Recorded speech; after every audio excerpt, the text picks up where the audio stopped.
Welcome to The Explainer. Today, we are diving deep into something we've probably all felt at some point. It's that subtle, and sometimes not so subtle, art of psychological manipulation. You know that feeling? The one where you feel like your choices aren't really your own? That's exactly it. Today, we're going to talk about the invisible strings some people use to influence and, control others. This whole field is often called dark psychology. All right, so let's get right into it.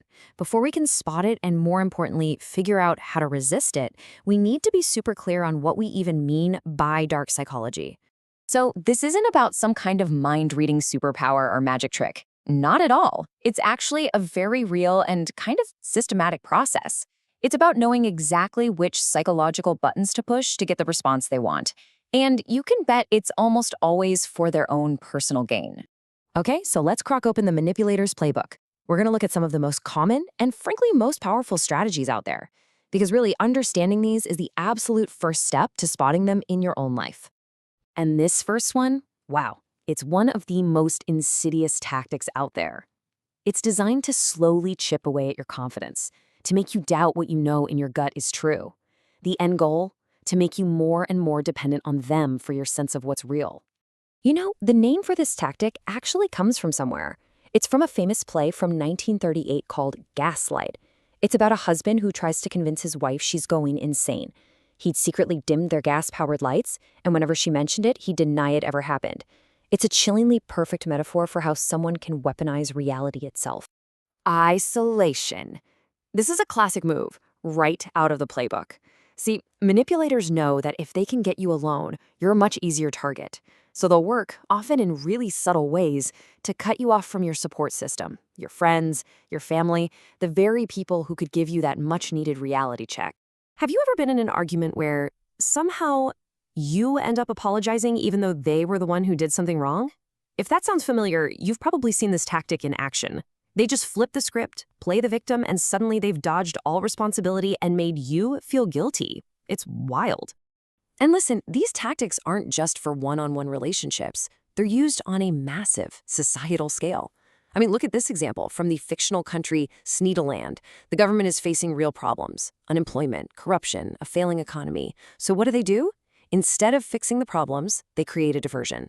They stir up nationalism, fan hatred towards a minority group, anything to keep you from looking at their own failures. So you might be wondering, how do these manipulators even get a foothold? Well, they target our most basic human vulnerabilities. And here's the really cunning part. They often turn our best qualities, our greatest strengths, against us. This is what's so fascinating and, frankly, so messed up about it. It's not just about exploiting our weaknesses. It's about exploiting our strengths. Look at this list. Empathy, kindness, the fear of disappointing people. These are good things. But in the hands of a manipulator, your desire to be a good person can become a lever they use to control you. Let's make this really concrete. We're going to look at how that fear of disappointing others can be weaponized. The story of Sanvi and Rohan is a perfect step-by-step example of how a simple desire to not let someone down gets twisted into a tool of control. Okay, let's walk through this. First, Rohan does this huge favor for Sanvi, right? Getting those sold-out tickets. That immediately creates a feeling of obligation. Sanvi then keeps thanking him, reinforcing that feeling that he's responsible for her happiness. So months later, when she needs help on the exact day of his trip, he's already primed. She acts disappointed, he feels guilty and indebted, and bam, he cancels his trip. The guilt trip worked perfectly. Okay, so we've seen the playbook, we've seen the tactics. Now for the really important part. How do we fight back? How do we take back control? Let's talk about the strategies you can use to build resilience and, well, cut those strings. Now, this is absolutely crucial. The way to respond to this stuff isn't by being passive and just giving in, but it's also not about becoming aggressive and trying to dominate them back. The sweet spot, the real power, is right in the middle, being assertive. It means you clearly and respectfully state your own needs and boundaries. You're not a doormat, but you're not a bully either. So here's your defense toolkit.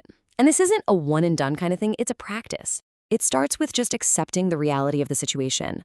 From there, it's about building up your self-esteem, learning to say no respectfully, and ultimately becoming more autonomous, making decisions based on your values, not someone else's pressure.